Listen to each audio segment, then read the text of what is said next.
Good afternoon, lovely friends. How are you all today? I hope you're well.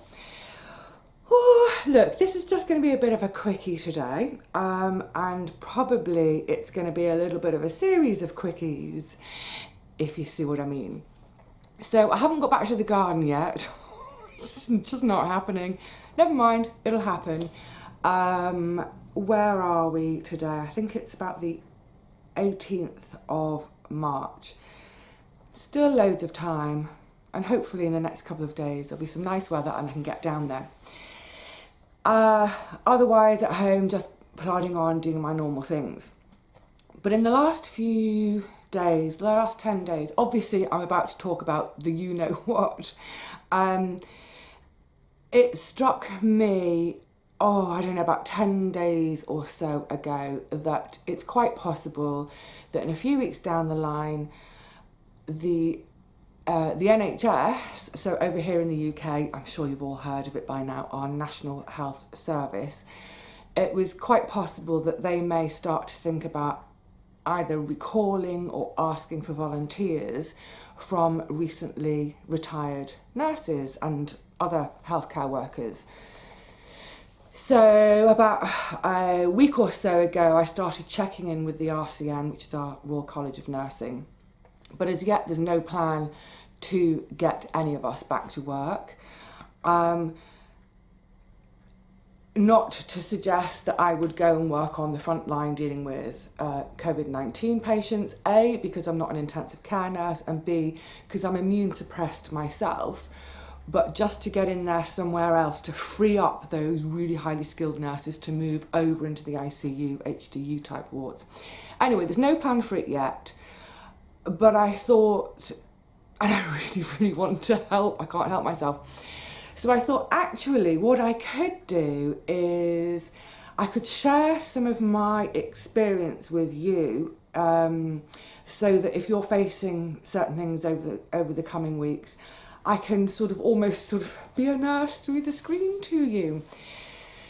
Because, I don't know if I've ever fully explained it, but the ward that I used to work on is an isolation ward, a very strict isolation ward.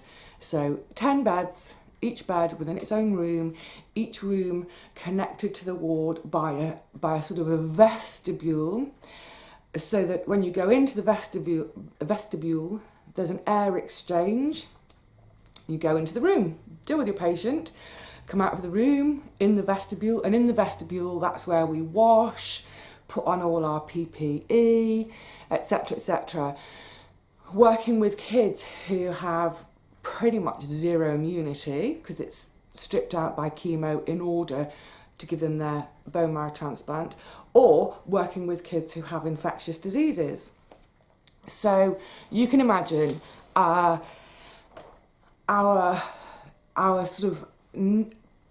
thinking in terms of infection control was always at the forefront of our minds.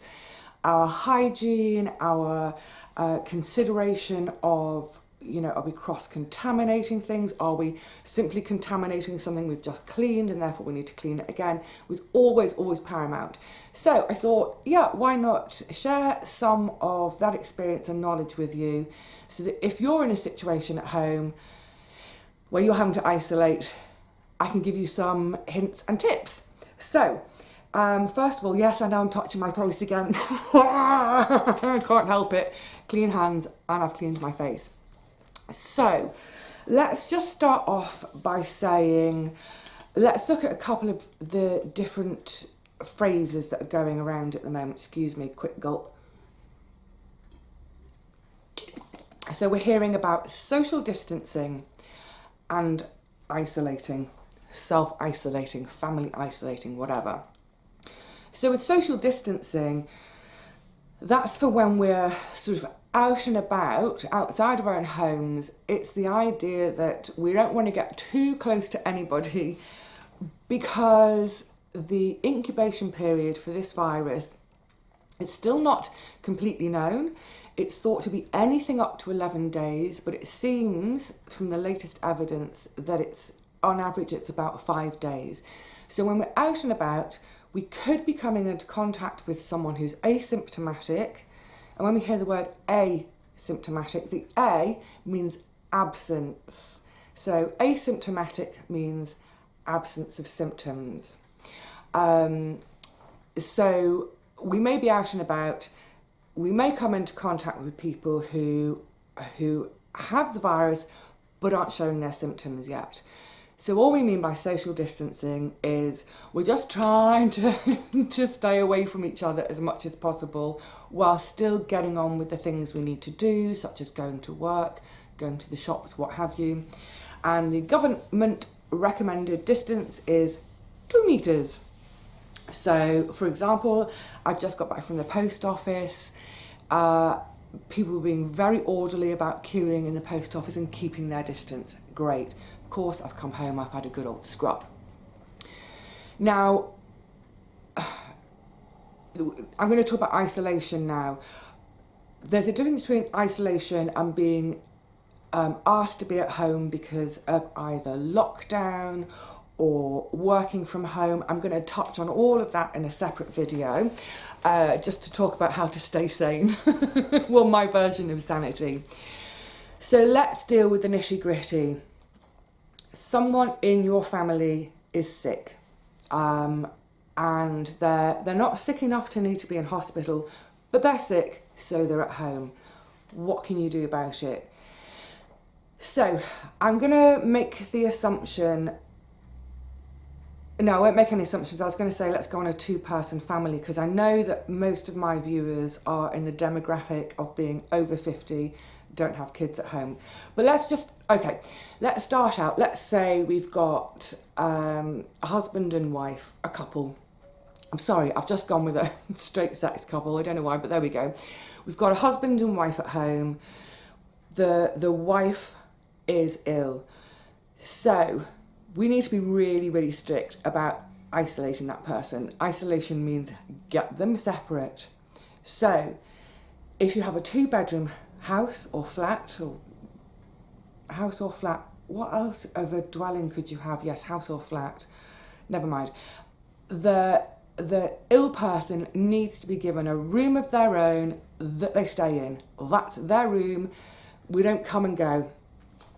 So I'm assuming for most people, the easiest thing to do is to say that's the bedroom, and the rest of the house, the flat, is available for anyone else in the family. Ideally, if you've got 2 bathrooms, you designate 1 bathroom for the sick person, 1 bathroom for the non-sick people in the household. So obviously, if that person's going to be stuck in a bedroom for a week, 2 weeks, depends how long it takes them for their illness to run its course, obviously make them as comfortable as possible with things like a telly, a computer, a pile of books, whatever it is. But for now, that room, it's not sealed off, but just no one else needs to be going in there. Now, obviously, that sick person needs to come out every now and again to use the bathroom. I'm going to talk about the sick person's room properly and food and all that in a second. But let's just look at the bathroom toileting requirements of that person.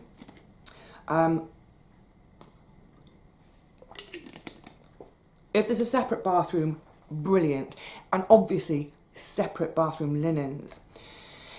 If it's a shared bathroom, I would suggest that you have a rota for bathroom use, whereby all the healthy members of the family use the bathroom first, use their linens, etc., etc.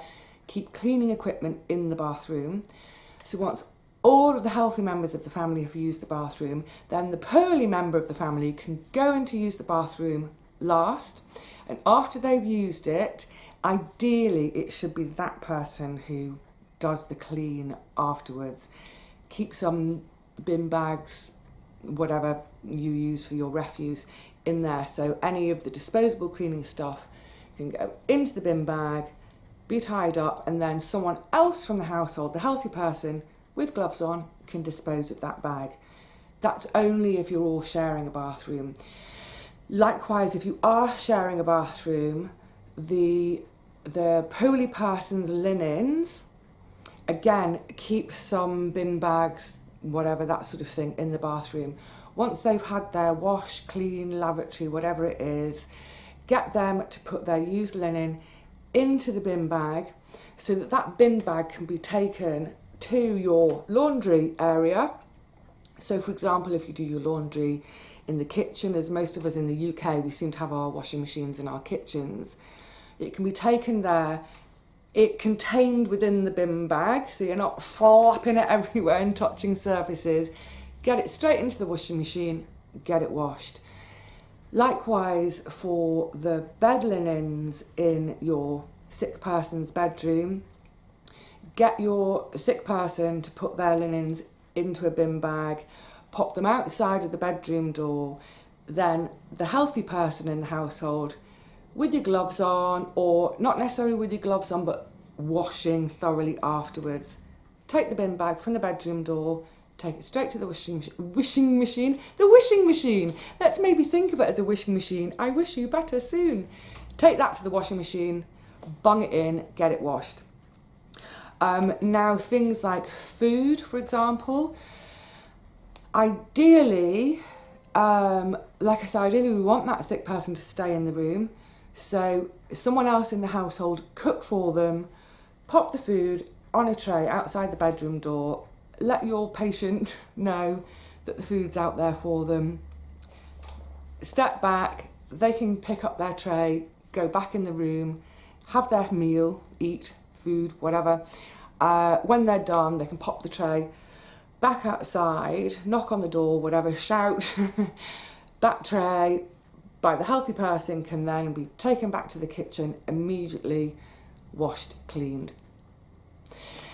Now I know that may all sound a little bit over the top, but the bottom line is, you know, at this stage, we still don't know a huge amount about this virus. So let's do whatever we can to look after ourselves, because the government are now asking, excuse me, another glug.